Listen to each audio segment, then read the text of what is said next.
اسلام آباد وزیراعظم شہباز شریف نے سیکیورٹی صورتحال پر اہم اجلاس آج طلب کر لیا، جس میں مختلف منصوبوں پر کام کرنے والے چینی شہریوں کی سیکیورٹی کا جائزہ لیا جائے گا۔ تفصیلات کے مطابق شانگلہ میں دہشت گرد حملے میں چینی باشندوں کی ہلاکت کے بعد وزیراعظم شہباز شریف نے سیکیورٹی صورتحال پر اہم اجلاس طلب کر لیا۔ امریکہ نے ایک بار پھر پاکستان کو ایران سے گیس پائپ لائن سمیت کسی بھی معاہدے سے دور رہنے کا کہہ دیا۔ ترجمان امریکی محکمہ خارجہ میتھیو میلر نے پریس کانفرنس کرتے ہوئے کہا کہ پاکستان کو ایران کے ساتھ کسی بھی معاہدے سے باز رہنے کا مشورہ دیتے ہیں۔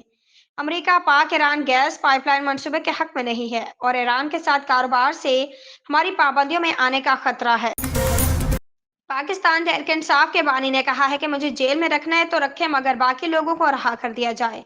اڈیالہ جیل میں قائم عدالت میں سماعت کے موقع پر صحافیوں سے گفتگو کرتے بانی پی ٹی آئی کا کہنا تھا کہ چیف جسٹس سے کہنا چاہتا ہوں کہ پی ٹی آئی کی 25 مئی کے پیٹیشن سنیں۔ اسلام آباد حکومت نے نجکاری سے قبل پی آئی اے کو 2 کمپنیوں کی صورت میں تشکیل دینے کا فیصلہ کر لیا۔